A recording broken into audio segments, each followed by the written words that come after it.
আসসালামু আলাইকুম ভিউয়ার্স। আলহামদুলিল্লাহ আমি অনেক ভালো আছি। আপনারা সবাই কেমন আছেন? আজকে আমি রান্না করব গরুর মাংসের বিরিয়ানি।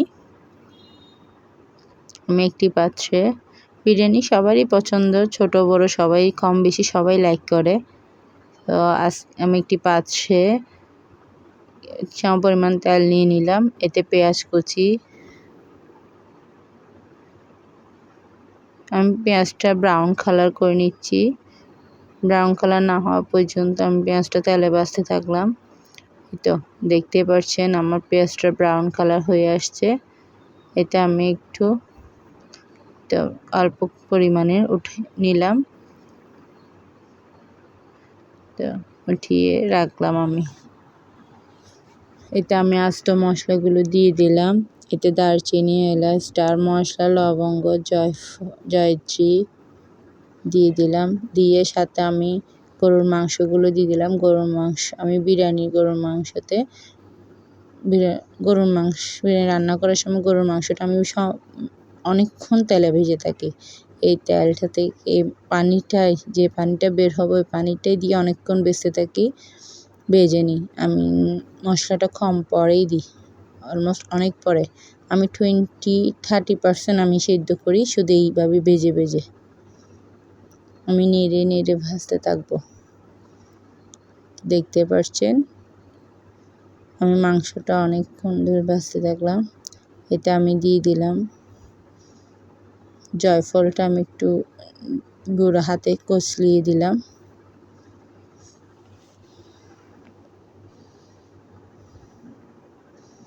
দেখতে পাচ্ছেন আমার মাংস থেকে যথেষ্ট পরিমাণে পানি বের হয়ে গিয়েছে। এই পানিটার উপর 20-30% সিদ্ধ হবে। দেখতে পাচ্ছেন আমার মাংসটা কেমন জুসি একটা টেক্সচার এসেছে। এতে আমি দিয়ে দিলাম বাটা মশলাগুলো। এতে জিরা, আদা বাটা, তারপরে সরিষা বাটা, রসুন বাটা, জিরা বাটা, বাদাম ও নারিকেল বাটা, তারপর কিছু পেঁয়াজ কুচি দিয়ে দিলাম। সাম পরিমাণে হলুদের গুঁড়া, তারপর মরিচের গুঁড়া আমি কমই দিব। আমার বাচ্চারা একটু বিরিয়ানি পছন্দ করে, ওরা ঝাল খেতে পারে না, সো আমি একটু মরিচের গুঁড়া কম দিই। তারপর ধনিয়া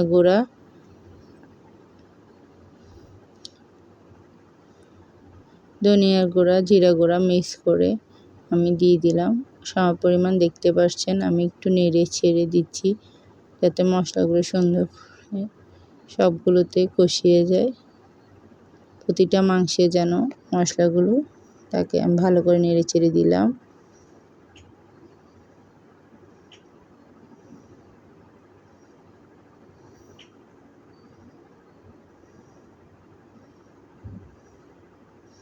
তো বিরিয়ানি মশলাটা দিয়ে দিলাম। কিছু পরিমাণ মশলা, অল্প পরিমাণে বিরিয়ানি মশলা দিয়ে দিলাম।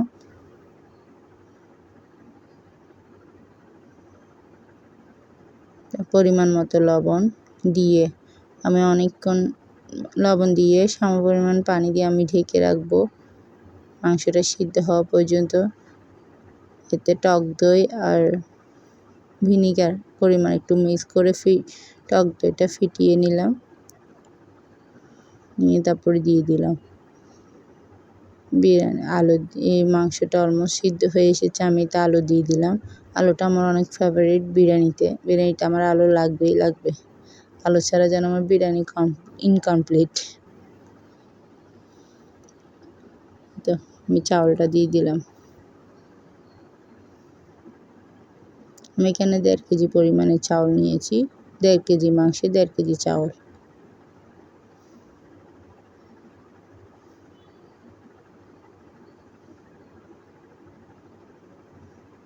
আমি চাউলটা ভালো করে নেড়ে ছেড়ে দিচ্ছি। ভালো করে নাড়তে হবে যাতে চাউল যত ভালো নাড়বেন ততই ঝরঝরে হবে। এই তো 1.5 কেজি যতটুকু চাউল তার দ্বিগুণ পানি দিয়ে দিলাম, গরম পানি। আমি দিয়ে দিলাম।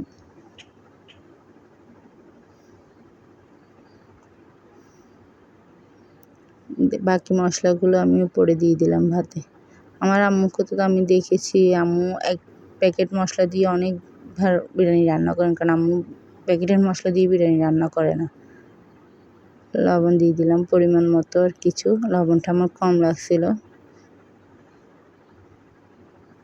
আমার আম্মুকে আমি সবসময় গোটা মশলা দিয়ে, বাটা মশলা দিয়ে বিরিয়ানি রান্না করতে দেখেছি। সেই কাঁচামরিচ দিয়ে, আস্ত কাঁচামরিচ দিয়ে দিলাম। দেওয়ার পরে একটু ফ্লেভার একটু ঘুরে দিলাম। দেখেন অলমোস্ট হয়ে এসেছে আমার বিরিয়ানি। হয়ে আসলে আমি এতে একটু নেড়ে ছেড়ে দিচ্ছি, যাতে উপরেরগুলো উপরেরগুলো নিচে দিচ্ছি, নিচেরগুলো উপরে উঠাই দিলাম নেড়ে চেড়ে। ওই তো দেখতে পাচ্ছেন, দিয়ে দিলাম ঘি।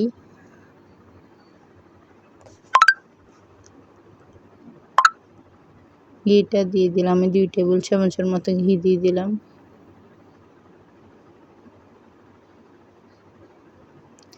ঘি আর বেরেস্তা এখন দিয়ে দিব। বেরেস্তাটা দিয়ে আমি একটু ঢেকে রাখলাম।